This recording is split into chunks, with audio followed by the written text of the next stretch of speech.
luckily, I've always had this perspective that, if it's not actual physical life or death, then it's not that bad. And there might be things that you can do about it, and a lot can change in 5 years' time, or even, 5 days or 5 weeks.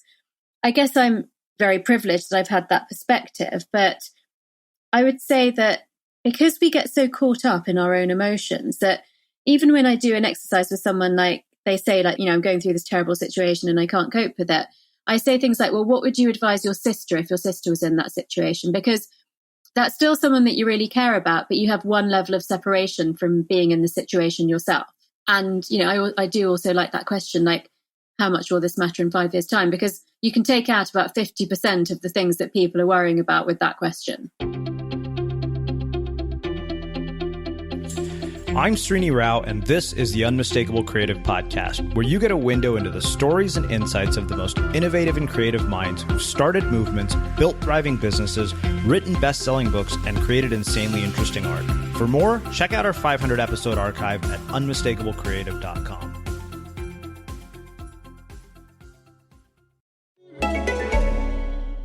Did you know this podcast is powered by Acast? Acast is the home of podcasting. For creators looking for freedom to grow their listeners and make money too. And creative brands looking for smart ways to advertise. Podcasters and advertisers in the know Acast. It's time you did too. Visit acast.com to find out more. Acast, for the stories. This episode of The Unmistakable Creative is supported by Command Line Heroes. Command Line Heroes is a podcast that tells the epic true tales of developers, programmers, hackers, geeks, and open source rebels who are revolutionizing the technology landscape. And Season 7 is available now. This season, Command Line Heroes explores a pivotal year, 1995. It was the start of the dot-com boom, but a lot of things had to come together for the internet to succeed. Meet the internet class of 1995. Did you know that long before you could hop on GoDaddy to grab a domain name, there was a woman you'd have to call? Elizabeth Jake Feinler was the keeper of all domains, and episode 1 of the season features a conversation with the woman herself, now in her 90s, about how she managed the internet and how her team needed to create the DNS. I got a sneak preview of Season 7 of Command Line Heroes, and here's what I thought. Depending on how old you are, you might remember a time when the internet wasn't part of our lives and looked nothing like it did today. Or those awful days of dial-up when your parents would be yelling at you to get off the internet so they could use the phone. Command Line Heroes is a fascinating look at the evolution of the internet as we know it today. Command Line Heroes is hosted by developer and podcaster Saran Yabar. Search for Command Line Heroes anywhere you listen to podcasts, and thanks to Command Line Heroes for their support. So the manifestation part is really that the extension of the vision board becoming an action board, which is that the vision board primes your brain to notice opportunities that may otherwise have passed you by. But the additional bit to that is that primes your brain to notice and grasp opportunities that might otherwise have passed you by. So manifestation is about grasping opportunities and making, the things that you dream of into a reality. We talk about wanting this thing badly enough that, we have intense emotion around it. Now, one of the things that I think is really fascinating about this is that can also feel this like constant need of the sense that you're lacking this thing that you want so badly. And I remember this very specifically because I thought it was such a relevant quote to creative work. A.R. Rahman, who's like this ridiculously famous Indian composer who's done every Bollywood movie under the sun. He had a documentary on Netflix, coincidentally, called Harmony, which, we'll talk about because I know you wrote a chapter about that. And one of the things that struck me that he said in that was that when you expect nothing, everything comes to you. And, I wondered what that was about. And what I realized was that what I saw is like, wow, this is a way of mitigating that sort of desperate emotion for the thing that you say you want so badly. Yeah, absolutely. Because like you're taking me into the really, the finer aspects of the book now, which is that if you want something desperately, then what you're putting out into the universe is desperation. And that's actually specifically why I created the phrase magnetic desire, because to me, it's very positive.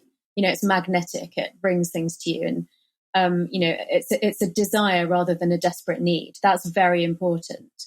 So, I have had, when I first started talking to my friends about vision boards and things, often people would use and it's funny, we talked about language at the beginning, because I think language, as in the words that you choose, is super important. If people said like, oh, I'm just desperate to meet someone because my biological clock's ticking or whatever, then I would say, well, then what you're asking for, what you're basically saying is desperate. And that you can't use that kind of language. So that is, it relates to the abundant thinking as well. So I think I love that phrase, if you expect nothing, everything happens. But to me, that's too passive.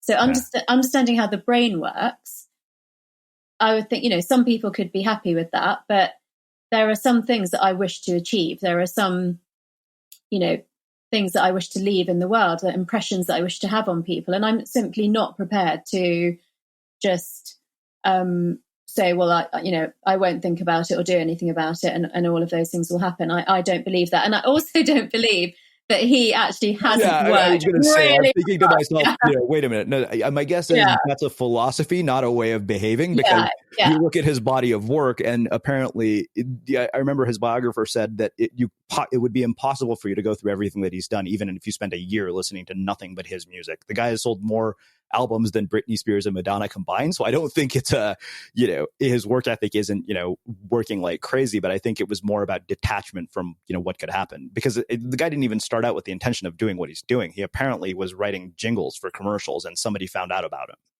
Wow. Yeah. I love that, and I do think that I do love the idea of serendipity. But when people say, oh, that was such a coincidence, I kind of say, well, actually, if you look at Aboriginal beliefs, so, Aboriginal cultures everywhere, so in America and Australia, in India, the way that time is viewed in the Judeo-Christianic world is very past, present, and future.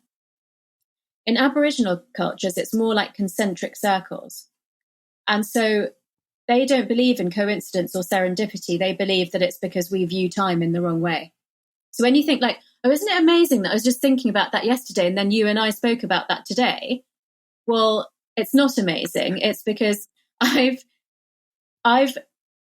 recalled that I was thinking about that yesterday because you and I are speaking about it now. If you and I didn't speak about it now, I'd just forget what I was thinking about yesterday. So that's a tiny example. Sometimes it's things like, oh, Srini, I was thinking of you and then I bumped into you in LA. Like, what a mad coincidence. And that's explained more by these, more esoteric beliefs about how time works. And it also, something you said earlier reminded me of, have you read Siddhartha by Hermann Hesse? Yeah, I have. I love the way, I didn't understand it when I first read it, but the way he said, I can fast, I can wait, and I can pray. And I thought, okay, that's not really that relevant to like the modern world. I'm not sure like what, I can take away from that. But actually, when I practiced intermittent fasting, I really understood what that meant, which was that you feel hungry. That doesn't mean you have to grab something and eat immediately. You can wait and your hunger will pass. And to me, that has a huge analogy for emotions. So I can feel angry or I can feel sad.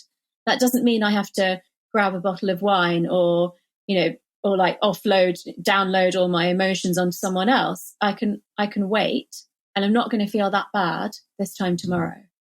And it related to something, it triggered something in my mind from something you said earlier, which I now can't remember, but I'm sure I'll remember when we listen to the podcast. Well, it's funny you say that, because I think 90% of my writing, when I write blog posts, are informed by something that somebody said when I was talking to them on the podcast.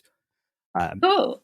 Well, I think that also makes a perfect segue to this idea of patience, which it's funny because I feel that this is something that's an incredibly short supply in the world that we live in, especially when you see book titles like 6 Figures in 6 months. And people basically look at these coaching programs or online courses and they get upset that they're not getting a result within months, when you realize, wait a minute, the person who's built this thing has been working on it for years. And I think that the ability to go from idea to execution so rapidly has basically fueled impatience. And then you layer this sort of social media artificially contrived ecosystem with immediate feedback loops and meaningless attention metrics on top of it, and what you get is impatience. So I wonder from one of the I think big things that really stood out to me that you said is that onboarding of any new skill takes targeted effort and repetition. the feeling that you finally got it and turned a new habit into second nature is a sign that your brain pathways have reached critical mass. How do we develop patience in a world that is moving at breakneck pace and encourage us to be impatient? Because I think back to something that I heard Naval Ravikant say. He said, patience, impatience with action, patience with results. Yeah. I mean, it sort of relates back to the if you expect nothing, everything comes to you, which is that you just can't, have that desperate, impatient need for everything to happen right now. I mean, and I'm speaking as someone who's been guilty of being very impatient for most of my life. And actually, it was the practice of vision boards that made me really believe that that's not the right way to be. So I learned it kind of, in my 40s and after a lot of research and reflection. Let me start with, and also what I wanted to say was those, that 6-figure sum in 6 months or whatever, or the people who win the lottery or suddenly, who just focus on making a lot of money and make it quite quickly or just make a lot of it, they usually mess it up, to be honest. So that's one of the reasons that patience is important, is that you slowly adjust to a new way of being, a new life, a new amount of wealth. Because if you suddenly just get given, $10 million, most people don't make good decisions with that money. So I think that's quite relevant. The patience thing is interesting because I would do these action boards for the next calendar year, usually. And, quite quickly, I was amazed that most of the things on the board would come true. And obviously it was in a very, it was out in the open in my apartment. I would look at it every day. I was going through a huge period of personal development and I was coaching. So you kind of have to, walk the talk. And more, I sort of got to the point where I was like, be careful what you wish for, because this stuff, really works. And the more specific you are, it really works.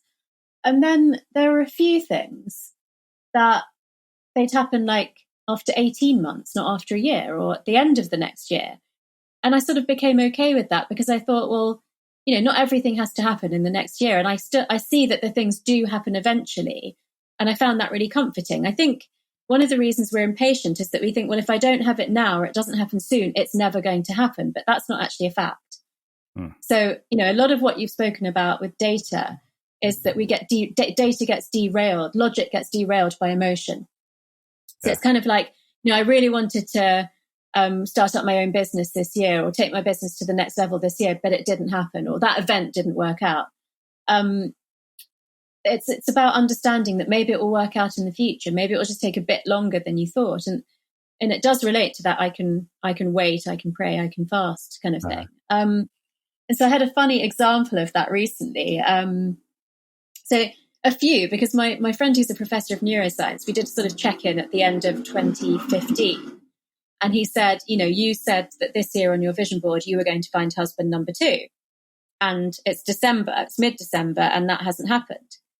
So I said, yeah, that's okay. It'll happen next year. And so, both speaking to him and then just getting to the point where I thought, I've said I want to get married again, but I don't really because I'm too afraid.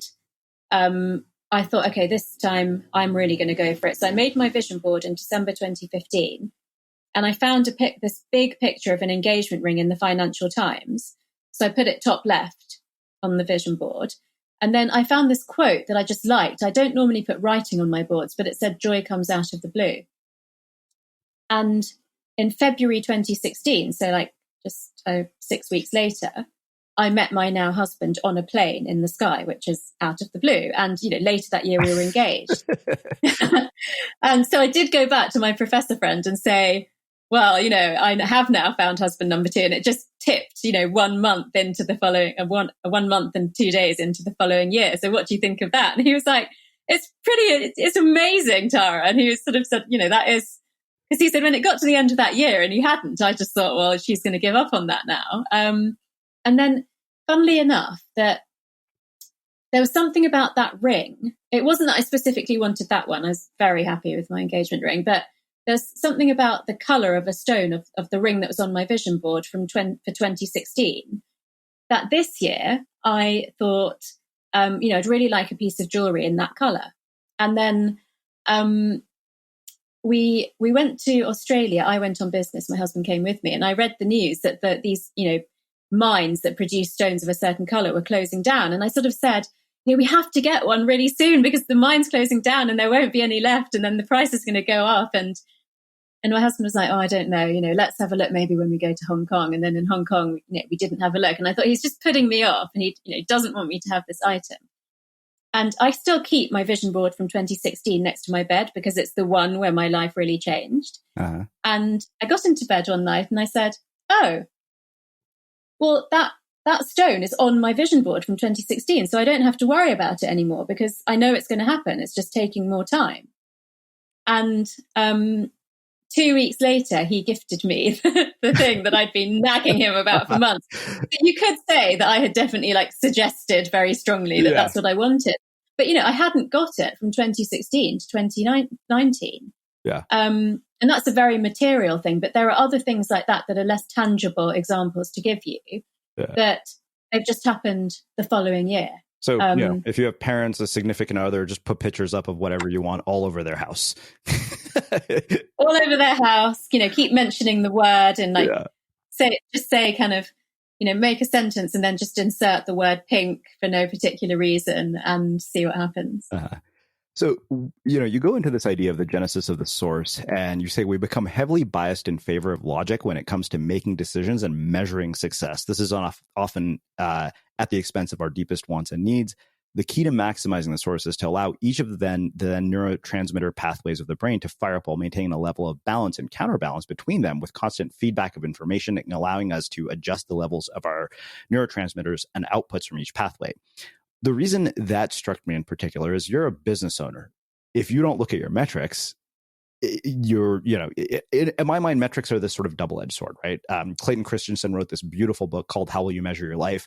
And I thought about it. It's okay, am I going to measure my life in book sales and podcast downloads? Well, that's a really empty way to measure my life. Or am I going to measure it based on the number of people who, send me these really beautiful emails telling them how much a conversation has changed them?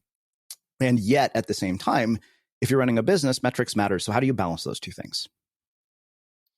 Yeah, I want to answer this in a way that's useful to other people. So I think it's useful to talk more about when I was starting up the business, when metrics absolutely did really matter. I mean, but they mattered because I needed to make enough money to live. A little bit like if you expect nothing, everything comes to you. I'm in the position now where my business, has been going for 12 years.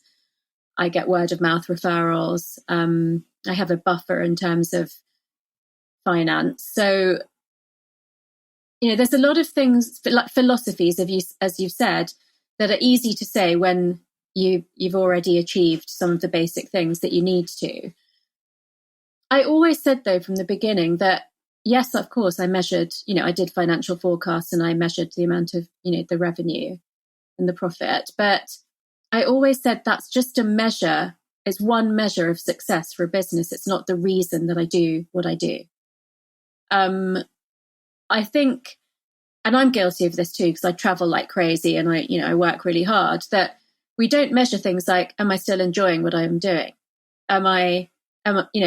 Is every part of what I do, does it make me happy? Or are there some things that I compromise on because I need to pay the bills? Is this taking me away from my family too much? We don't tend to measure those things until they become a problem. So I think use metrics, and obviously if you're running a business, use financial metrics, but don't forget to use other metrics as well, because otherwise you'll just become a slave to the financial metrics. I love that. Let's come back to the self-care piece. Let's go into, I think we've, in a lot of ways, kind of unintentionally already covered a lot of the mechanisms of neuroplasticity about learning, perfecting, and retraining. I think you kind of, pretty much covered all of those. But then you go into this whole idea of a whole brain approach, right? Emotional intelligence, physicality and interoception, gut instinct and intuition, motivation, logic, and creativity. Talk to me about the role that those play in our ability to manifesting what it is that we want. Well, I think everything really, because I brought those as the fundamentals in terms of the ways that we think and make decisions, and they relate to certain systems and pathways in the brain. And I've particularly put them in the order that I put them in because, as I said earlier, and you mentioned from the book that we've just overplayed logic so massively and downplayed things like emotion and intuition. So, but to be able to unleash the full power of your brain, you need to pay attention to all of those 6 ways of thinking, which are mastering your emotions, the brain-body connection, trusting your intuition, making good decisions, staying motivated and resilient, and creating the life that you want. It's not about being equally good at everything, but it is about playing to your strengths and feeling comfortable enough with the other ways of thinking that you can bring them in as required. And often for the reasons that you and I discussed earlier, like you were told that you had no athletic ability, that can be a reason that we block off the pathway that's about the brain-body connection. Or for me, being told that I wasn't creative, that can be a reason that I don't, focus on that pathway at all, and I make, all of my decisions more logically or intuitively. So in terms of, if we go back to the way that you think determines your life, and that you can use your brain power to manifest the real world outcomes that you want, then, your brain is almost like a well-oiled machine that you want firing on all cylinders. And so paying attention to, okay, where are my strengths? And I'm really going to play to those. Where are areas that I would benefit from developing, let's say emotional mastery or motivation? And what's something that I don't do? And maybe either looking at like, what's the reason that you don't do it? Like you and I both identified one thing that we weren't really, thinking of as a strength. And it's not even always about getting all of that brain power yourself, but sometimes you might have a really intuitive friend. And so you might go to them to help you with that, if that's a pathway that you don't really use. But if you're not using all of them, then you're not giving yourself the best chance to create the business that you want, to have the marriage that you want, to have the physique and sporting ability that you want. So it's almost like it's not good enough for you to not use all of your brain power. Mm-hmm. And because of neuroplasticity, we can all do all of those things. It's just that we tend to default to the things that we find easiest to do. Doing creative work can be kind of lonely, and that's why we built the Unmistakable Listener Tribe. The tribe is a community for professionals to connect and support each other. Everything is designed to help you grow your business and share what's working and what isn't. And that's true whether you're a business owner or an artist. You'll get access to feedback, live conversations with guests, and so much more. By joining the tribe, you become part of a community of creators who all support each other, and it's completely free. Hopefully I'll see you there. Visit unmistakablecreative.com/tribe to join. Again, that's unmistakablecreative.com/tribe. So in the section on emotion, I think there was one quote in particular that really stood out to me. You said the emotional profile of your family will have a big impact on how you manage and express your emotions. Now, I don't know if this is all Indian moms. Like, I'm beginning to kind of think it is, but my mom worries so much that pretty much my directive anytime I go on a surf or snowboard trip is a text message every day letting us know that you didn't die. And I realized that that's just parents. Like even now, they're like, text us when you get wherever you are. And I realized we started doing that to them after a certain point. We're like, text us. As they got older, we're like, please send us a text and let us know that you made it home okay. And it was kind of funny to see that. But having, grown up maybe around anxious parents or parents who, make you feel stressed out, is it possible to overcome that given the impact that they've had on your emotional profile? And if so, how? See, this is a very, very interesting field because as you were speaking, I was thinking, well, chances are that we both have parents, we're similar age. We both have parents that went through some trauma during the partition of India. And so it's not just about what they were like bringing us up, but it's also about the epigenetic effect of trauma that they may have experienced in their life. So we know, for example, that into the third generation, survivors of the Holocaust, not just the children, but the grandchildren have altered stress responses. Now, this isn't always a bad thing. So sometimes if you've experienced a certain amount of trauma, it can actually make you more resilient. So, as I said, we switch on and off certain gene expression. But often if you've experienced trauma, then it does make you a very anxious person, and that has an effect on your children. So we know that mummy rats who are pregnant, if they are exposed to a smell like peppermint, and given a mild electric shock at the same time, then if you expose them to peppermint, they have a stress response because they're expecting an electric shock. And when the baby rats are born, even though they've never received an electric shock themselves, if you expose them to the smell of peppermint, they have a stress response. So there's both biological and psychological reasons that anxious parents can have an effect on you. And so if, when I was a medical student and we did pediatrics, we were taught the quadrant of intelligence and anxiety in parents. So basically, you can have an intelligent, non-anxious parent, or an intelligent, anxious parent, or a less intelligent, anxious parent and a less intelligent, less anxious parent. And actually, it's better to be less anxious than it matters how intelligent your parents are in terms of the neural development of the child. Which, I think raises a lot of, it's certainly not meant to raise any guilt, but it raises a lot of questions in terms of what you expose your children to, how you learn to manage your emotions so that that's not passed on to your children, how you teach your children to, do mindfulness and manage their own emotions. I think we just know so much more about it now than we did before, that I feel that you and I, as we go into parenthood, will be much better equipped to deal with our own emotions, teach our children to deal with theirs, and decide what we show them in terms of our own emotions. Wow.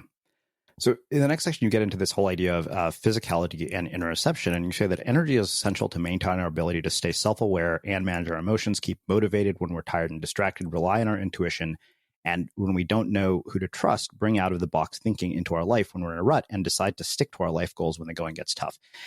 And when I look at this, the thing that I've said a handful of times, when people have interviewed me, is I don't think it's a coincidence that my surfing journey and my journey of being a writer are almost parallel to the day. It's almost like every outcome in my professional life changed for the better by becoming a surfer, which, at the time, my mom was like, you're a beach bum who doesn't seem interested in a job anymore. Because it was a great way to pass the time when I didn't have a job after business school, because it takes up a shitload of time and it doesn't cost any money. So I say it's the perfect hobby for an unemployed person.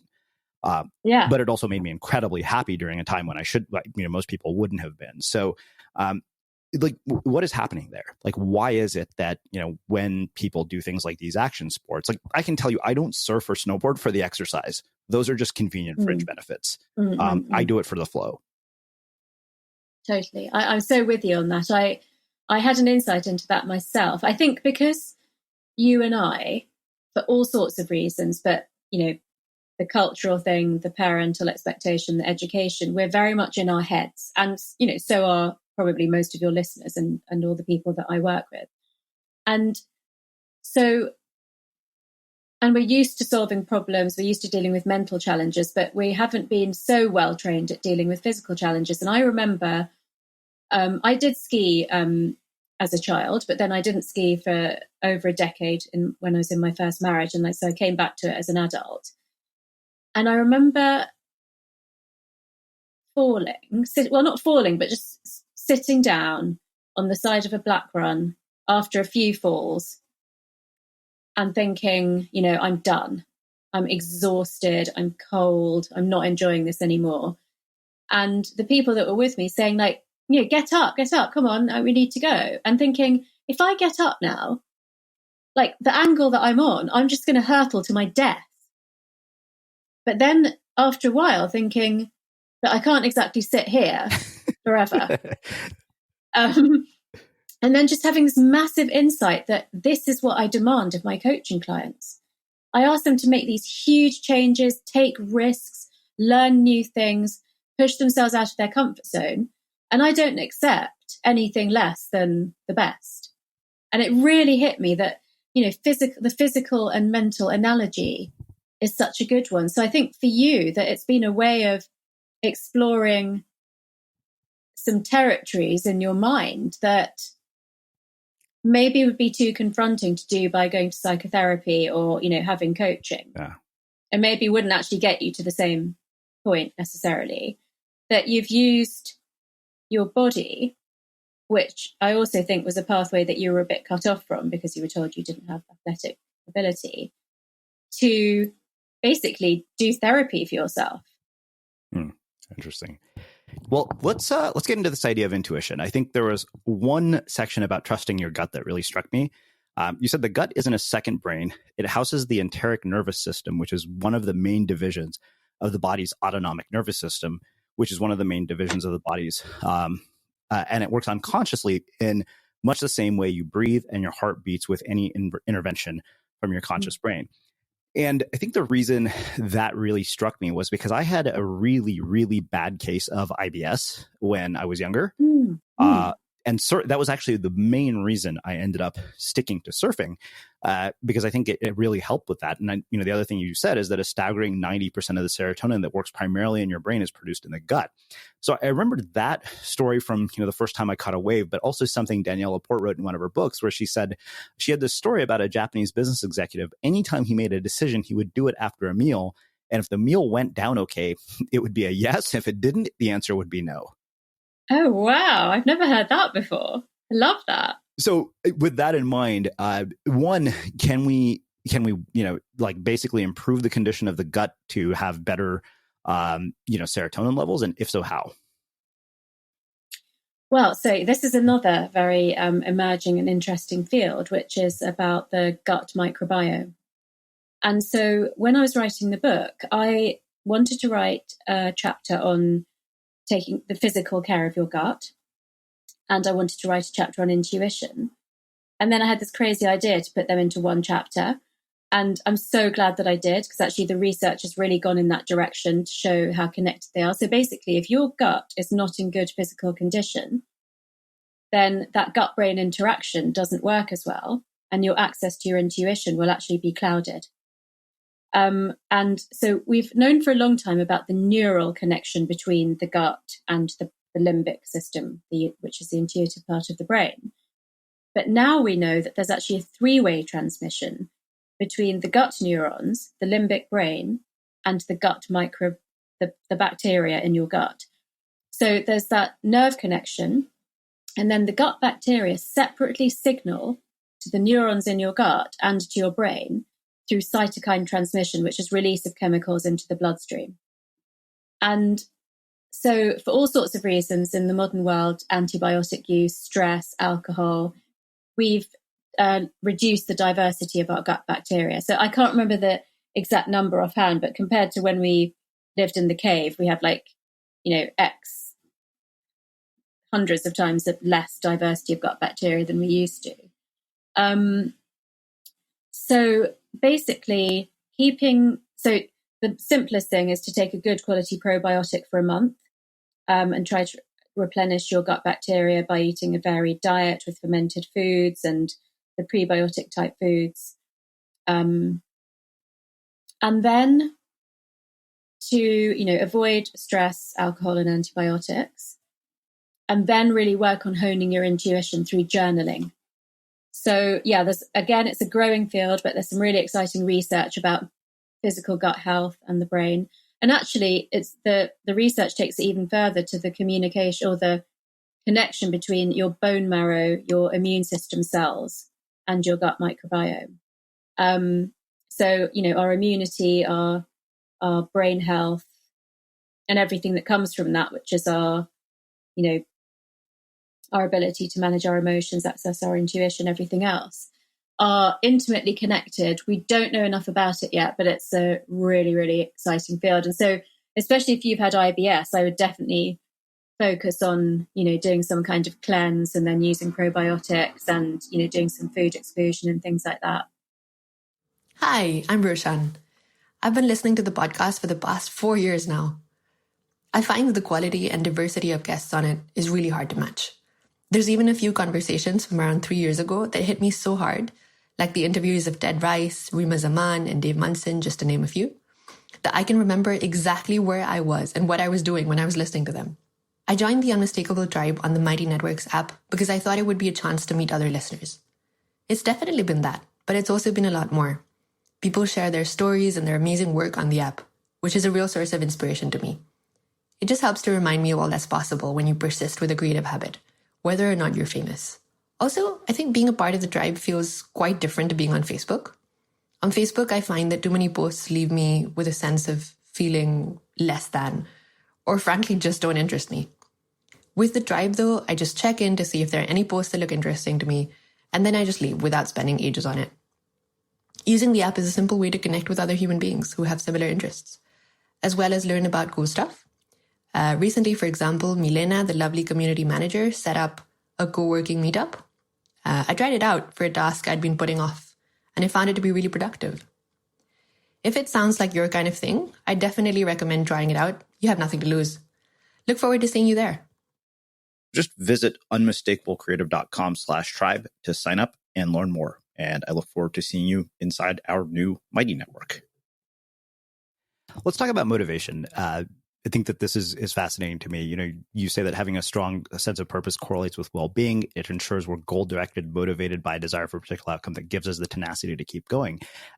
It's funny because I worked in sales jobs at software companies where I got fired all the time, and yet I persisted with virtually no external reward for what I've done here at Unmistakable Creative for more than almost a decade.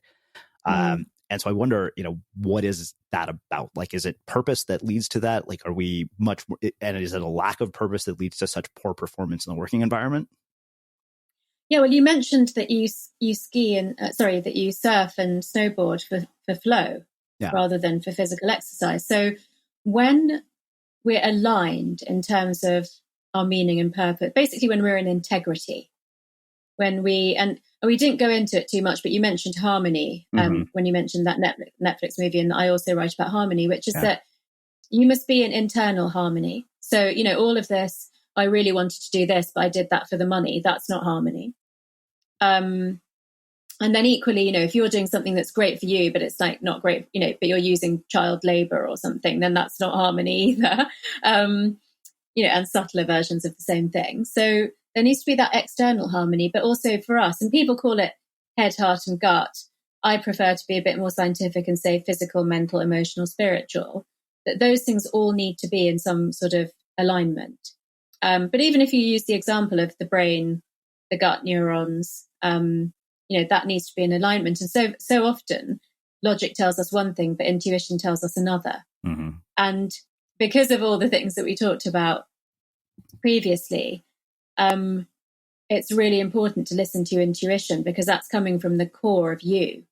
Whereas logic, and I know that we've sort of volleyed about this a little bit, but, logic is often very driven by external expectation and by motivation that's not, deeply purpose led.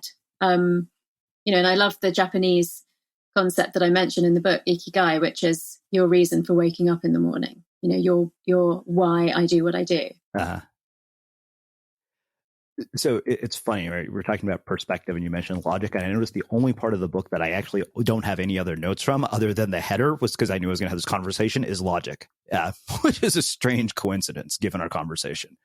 Well, I mean, to me, it's not a coincidence, because what I always see, in my teaching at MIT Sloan and with, the clients that I coach, is that everybody's more than good enough at logic. Mm-hmm. If you went to school, high school, even if you didn't go to university, but, especially if you went to university and you've, been on a sort of typical traditional career path, then you are very, very logical. And there are all these other amazing pathways in your brain that you could be just as good at. And that's why I focus on those things. And so, I think that chapter is probably one of the thinnest chapters in the book as well. That's probably why I don't have any notes from it. Yeah, exactly. So let's talk about perspective. I really appreciated what you said about this. You said everyone is tested by challenging experiences such as bereavement, heartbreak, or financial difficulties. This is all part of the rhythm of life. One question I often ask myself is, how much will this matter in 5 years? Perspective is about relativity in time as well as compared to the experience of others. And I think for many of us, we can look at that and we can understand this intellectually, but to put it into practice emotionally is far more challenging. And I wonder, what is the key to developing that capacity when you find yourself in these situations? Yeah, I think, again, that's a little bit of a tricky one to relate. But I think for me, it started because I was a medical doctor. And so, I've literally dealt with things where where you ask the question, will this matter in 5 years' time? It could be the difference between someone being dead or alive. And so luckily, I've always had this perspective that, if it's not actual physical life or death, then it's not that bad. And there might be things that you can do about it, and a lot can change in 5 years' time, or even, 5 days or 5 weeks.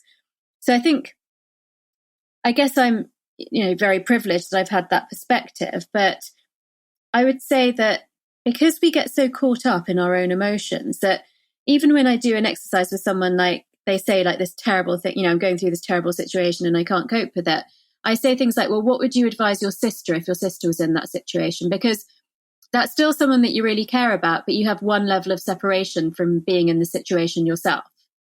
And, I do also like that question, like, how much will this matter in 5 years' time? Because you can take out about 50% of the things that people are worrying about with that question.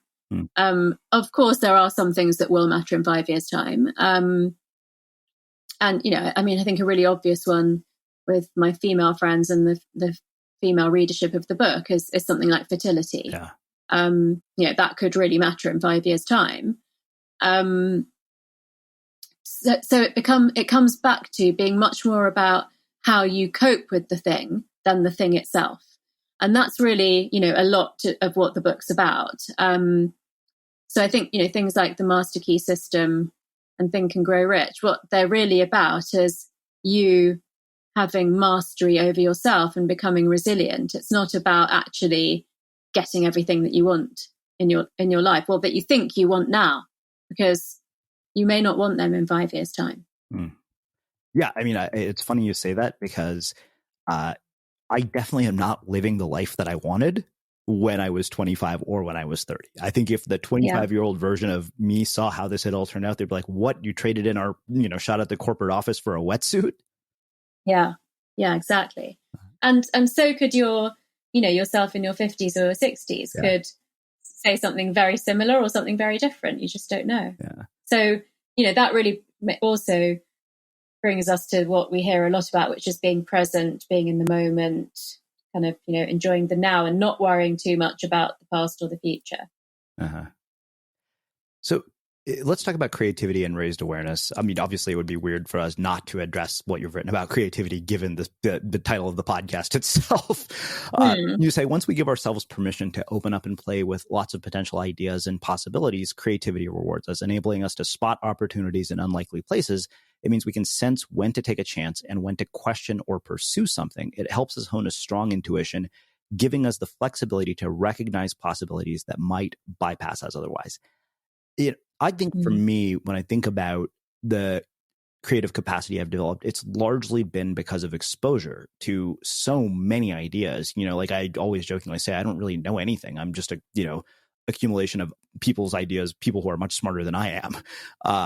And so I always describe it as, I'm taking other people's ingredients, but coming up with my own recipes. But, I wonder, one, obviously, I think we all know, creating anything is sort of the law of attraction at work.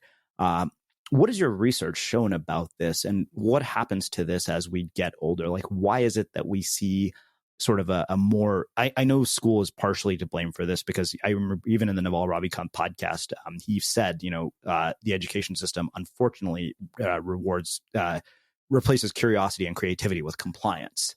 So I guess really the question is, how do you get back to this?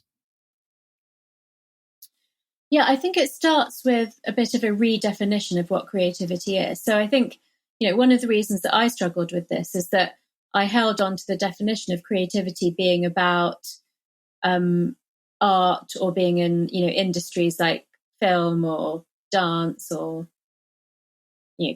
sort of writing novels or whatever. And so I think the more that we understand that that's not what creativity is, that helps.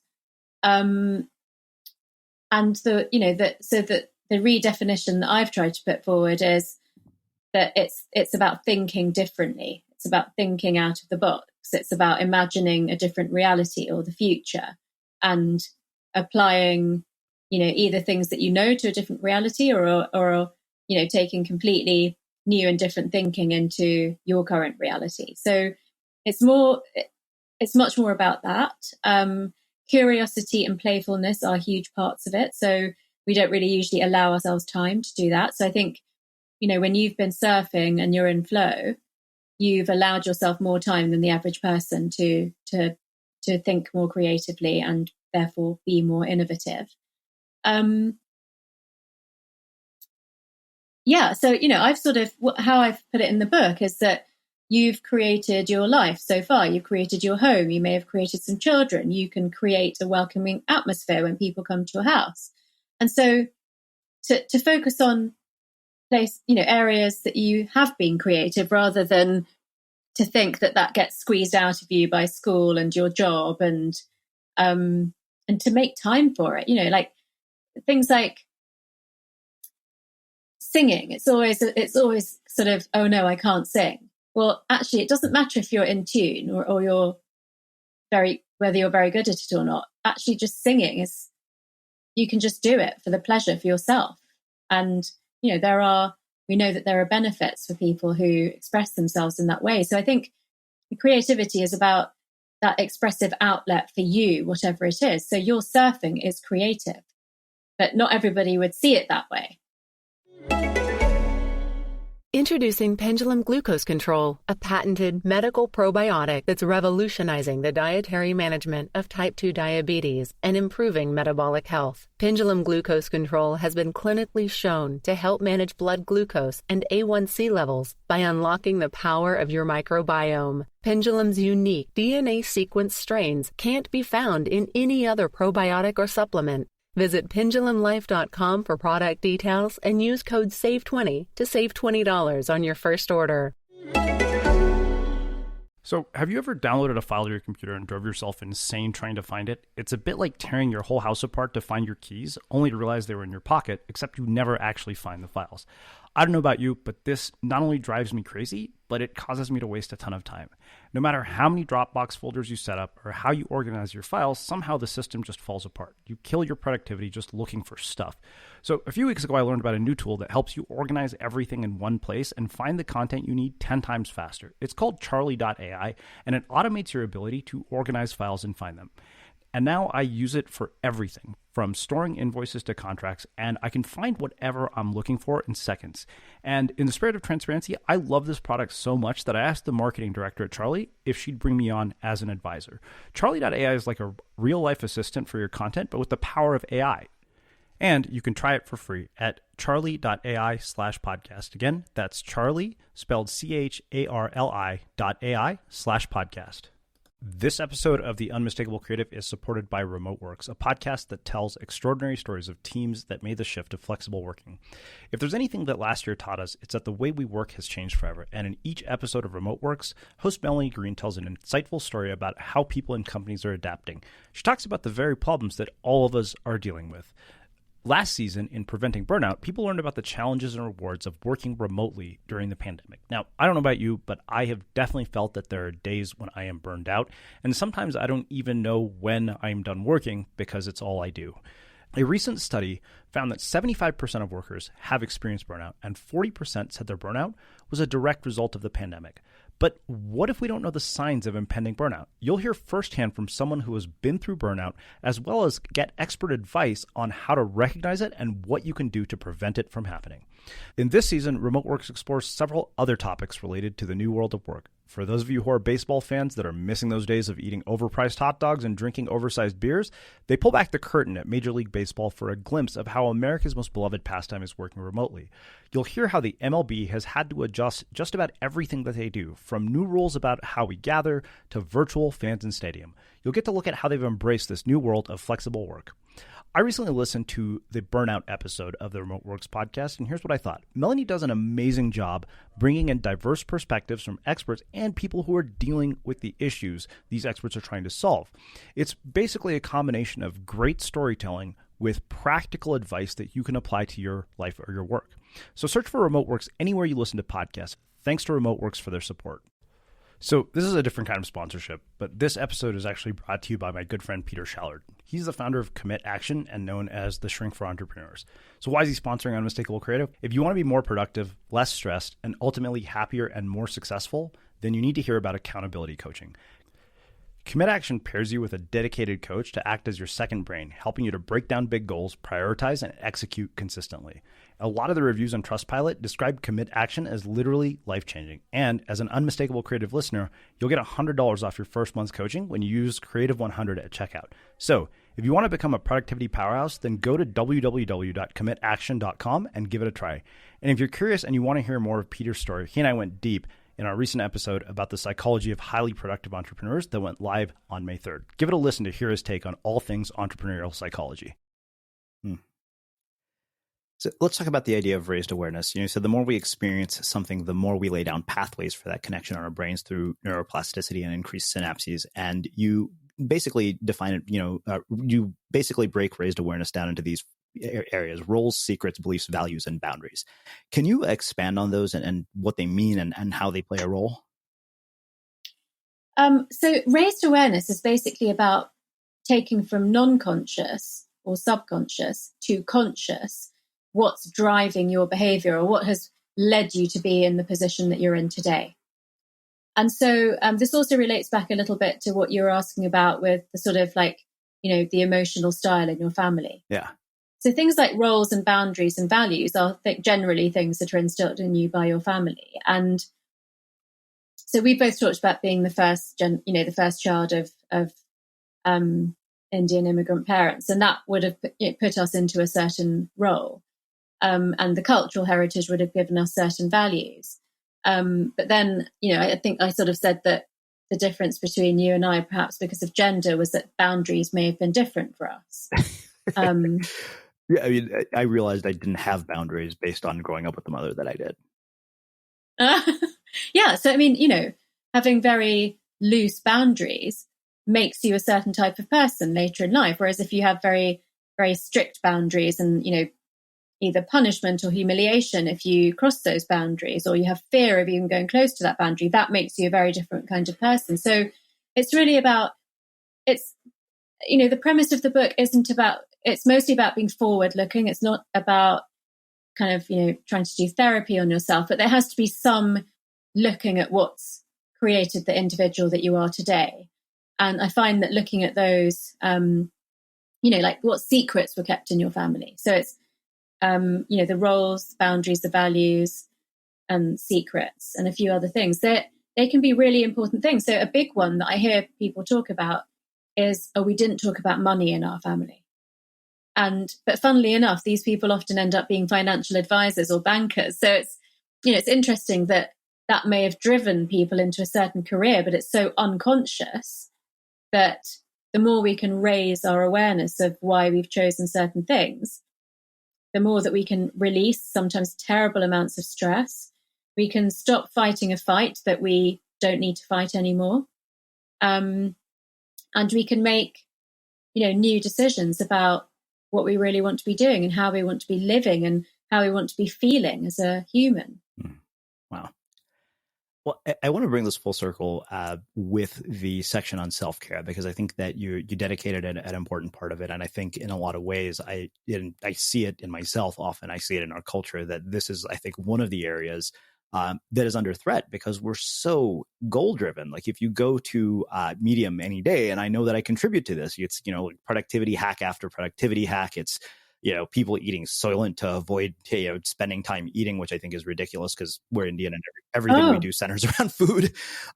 Food, yeah. But, I think that you basically broke it down into a couple of components: rest, fuel, and hydration. And it was funny because I was reading the hydration thing. It's like, if you notice you're thirsty or your lips or you have dry lips, you're way more than 3% dehydrated. And I'm thinking, Jesus, I'm like, I need to go get water right after this. But see, that's the difference between men and women. I got a large, vessel of water to bring with me to the podcast to make sure that I would drink all the way throughout. Hey, I had to move from my spot where I'm normally at, so I normally would have. Yeah, that's true. So, yeah, but no, I hear you. Yeah, I'm sure you're actually right. If we did a large statistical sample, that would probably be the case. I do see that, but regardless of that, I always say to people, you'd never drive your car without topping up the oil and the water. Mm-hmm. But you'd come to work having maybe skipped breakfast, not drunk any water for over 8 hours, grabbed a coffee on the way, and expect your brain to function at its best. It's just not, it doesn't work like that. You need to lubricate the chemical and electrical messages that pass between the neurons. And that's why, I've had like stand up arguments with some of my CEO clients because I can see that they're dehydrated. Uh-huh. And I literally once said to one of them, you're asking me to help you lead a massive organization through a digital transformation, but I know that you can't think as well as you could because you haven't drunk enough water. Wow. And, I got this guy to do a food and drink diary, and he was drinking coffee and like Diet Cola and wine and beer, but no water, and telling me, I can't drink as much water as you say I should because I'll be in the bathroom all day.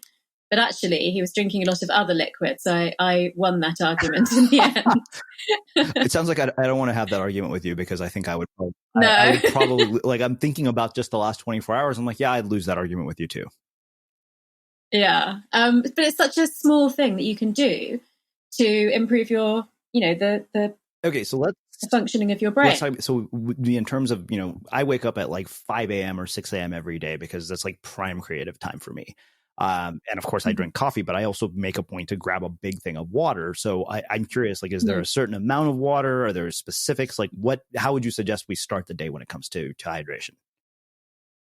I mean, I take a glass of water to bed with me and drink it first thing in the morning because I know, by then I haven't drunk anything for 7 or 8 hours. So the numbers are 0.5 litre of water for every 30 pounds of your body weight per day. Which, for a small woman like me is about 1.5 litres. For some men, it's 2 or 3 litres. Funnily enough, when I was in LA, when you and I first wrote to each other, I was staying with a really old school friend, and he loves my book and he's bought it for so many people. But he said the only thing I didn't agree with is that I'm apparently supposed to be drinking 3 litres of water a day. And he was like, that's way too much. But then I said, well, how much are you drinking? It's probably not enough. Like maybe 3 litres is too much. But my guess is that you're drinking a lot less than you could be, which is a good guess because it's usually correct for most people. Well, I noticed that my friend Matt and I moved to Boulder recently, and the climate is drier there because you're up with elevation. And we both immediately noticed. And I was like, "Listen, man, I'm like, my lips are chapped every day. Is that happening to you?" He said, "Yes." I was like, "Okay, good." I was like, I wanted to make sure I wasn't losing my mind, but I realized like there, you go out to a bar and have 3 or 4 drinks. It's a whole different story. Yeah. Yeah, that's true. I mean, the thing is, things like change of altitude or change of humidity or, weather makes that a bit more obvious. But, and, things like alcohol and caffeine that actually are diuretics that drain more water from your system than the liquid that they put in. So all I'm suggesting with the self-care categories, which are rest, fuel, hydrate, oxygenate, and simplify, is to do micro tweaks in each of those areas.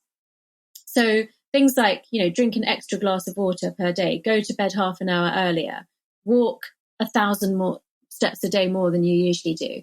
Just start with really small things like that. And then you actually start to feel better. I mean, for you, if the only thing you did in the next month was drink enough water every day, like the right amount, you would feel different. And then if you think about adding in 5 or 10 of these micro tweaks, just, the benefits that you can unleash for your brain power from that kind of self-care is really why I talk about self-care. I am going to track, I will experiment with it and track it and send you the results. Okay, that would be great. I'd love to hear I'll make myself a human guinea pig for all the things you've talked about. Let's talk about food briefly. It's funny because I've written a little bit about food in my various books on creativity. It was like, I'm Indian. Our entire diet is carbs. Like there's no getting around it. Not that I eat that way, but if I'm at home, I know that, being like gluten-free, I have a friend who's gluten-free. He comes over and my mom's like, I'm really sorry, but I don't know what to make this guy. Like tell him to go get something. So let's talk specifically about diet, because I think that our awareness about, food has changed substantially over the last 2 decades. So just for the record, my husband is gluten-free and we went to India 2 years ago and I was amazed by how good they were. And there's actually a book that you should buy for your parents and read yourself called The South Asian Health Solution. Okay. It's by a doctor who works in Silicon Valley and it is life-changing. Sounds like somebody I should get on the show too. Yeah. So one of my hedge fund clients who's of Indian origin gave me that book and I absolutely love it. And so, we need to be teaching our parents as well that this carb heavy diet is so bad for us. So from a nutrition point of view, just quite generally, I tend to eat in a brain first kind of way. So most of us eat because we're hungry, or we're training for a particular physical activity, or we want to lose weight. But no one really thinks, what should I eat today so I can be the best manager or leader? What should I eat today so I can be creative? What should I eat so I can make good decisions? But the brain, which is pretty tiny, like 4 or 5 pounds, uses up 25 to 30% of what we eat. So I just eat really nutrition dense, a lot of dark skinned foods like blueberries and black beans, because the darker the skin, the more nutrients there are. Lots of green leafy vegetables, nuts and seeds for the magnesium and the other micronutrients. And then if you do eat meat and fish, then the oily fish, some lean meat for the protein, eggs, avocado, all the good oils and fats, like actually ghee and coconut oil, olive oil. I eat a lot of the good fats. I try to eat, as much protein as I can, but I don't eat meat. And I kind of prefer being vegetarian. So that's sometimes a bit tricky. And I really massively try to minimize the carbs. I don't eat any refined carbs. It is hard, I think, not to eat rice if you're Indian. It's just like literally like a lifelong love affair with a certain food group. But, I do, because my husband's gluten-free, we don't really have any gluten in the house. So that helps to have just more variety. And, there is some evidence that coconut oil boosts your brain power. But if you're not from a culture like us, so if your roots ethnically are not from a place where coconuts are a natural tree, then coconut oil can actually be quite bad for your gut microbiome. So it's better to get the pure MCT oil, which is medium chain triglycerides. And obviously, Bulletproof has been a big thing in the States and the UK, the Bulletproof. Yeah. So I was actually on the Dave's podcast, and so I'm a big fan of MCT oil, but I, feel that I can tolerate coconut oil, but still MCT oil is better. And then, so the level 1 of the game is to eat regularly, because your brain can't store the resources for later. But if you sleep well, exercise, eat quite healthily, drink enough water, etc., then you can do what's called time-restricted eating. So, for instance, I only eat between 12 noon and 8 p.m. So I'm essentially fasting for 16 hours overnight. Even if you did 8 a.m. to 8 p.m., that is considered a fast. So again, in Indian cultures, fasting is often part of it. So that can be something that, people who eat too many carbs can try to do. And then if you want to take it really to the next level, then intermittent fasting, which is where 2 non-consecutive days of the week, you reduce your calorie intake to 500 calories for a woman and 600 calories for a man. And like I said, I tried that a few years ago. And for the first couple of weeks, you are really aware of being hungry, and it's very difficult to stay within the 500, but you get used to it really quickly. And it has such a strong impact on all that very unhealthy visceral fat that sits around our organs in our abdomen. So actually, particularly for South Asian people, but actually, for anyone who has visceral fat, it's a really healthy practice, and it also has brain benefits. Wow. So you brought up Bulletproof and, the brain benefits of Bulletproof coffee. And, I think it was funny because, I think Dave has really kind of bred this sort of culture of biohackers. And I remember specifically underlining this. I don't have the quote, but you wrote about modafinil inside of the book about how it actually just makes you more alert. So I wonder, as a neuroscientist, what is your perspective on this whole biohacker culture? And then you look at things, like microdosing, things that Stephen Kotler and Jamie Wheel wrote about in Stealing Fire, right? Microdosing mushrooms.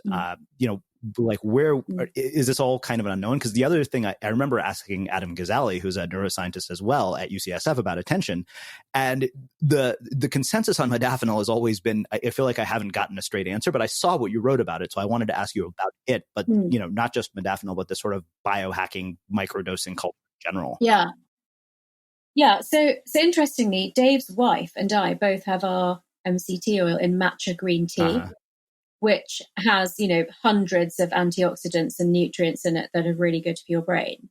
So I would say that on the spectrum of keeping things as natural as possible to, basically biohacking with every drug that's available out there, I would say I'm more on the natural side of it. But as a neuropharmacologist, obviously I have to keep an eye on where this research is going. And at the moment, I'm not really comfortable with people using drugs that are designed for a certain disease to try to improve their brain power. And we do, so I'll give you a definitive answer. Something like modafinil increases wakefulness, but it does not boost your brain power. And so the same friend, the professor of neuroscience that asked me about finding husband number two, said to me, it's a bit like Viagra. It will improve your one-off performance, but it won't save your marriage. Interesting. And I love that analogy. So, there are lots of, to be honest, if you're not eating a good diet in the first place, then it's like you're putting, a cherry on the icing where you don't really have a cake.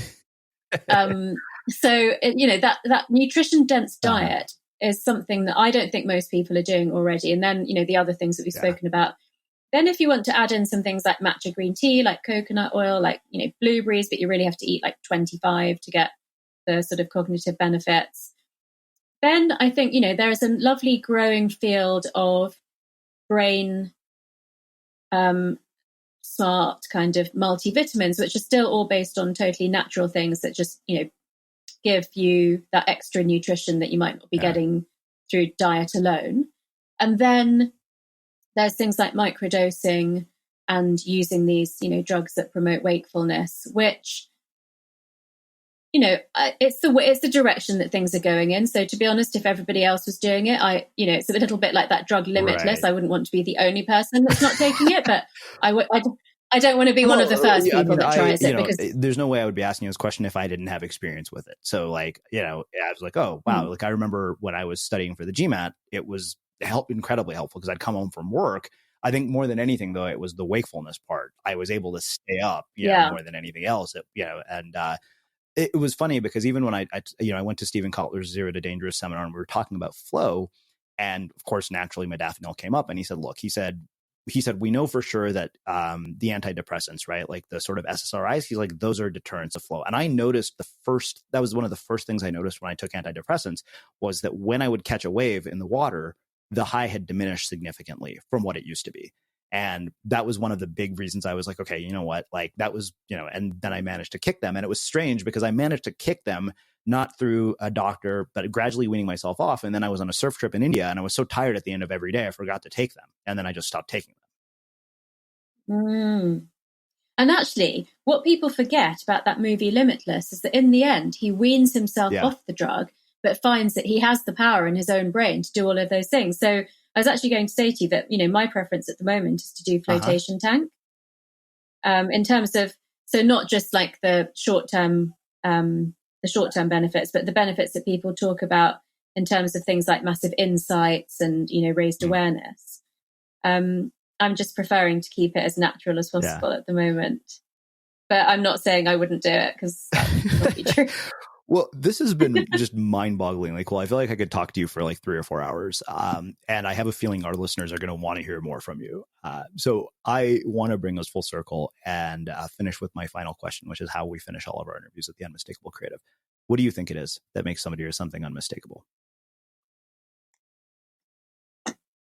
I really think it's being very comfortable in your own skin. So that authenticity, we all tap into that and we resonate with it and it makes us feel so good. And so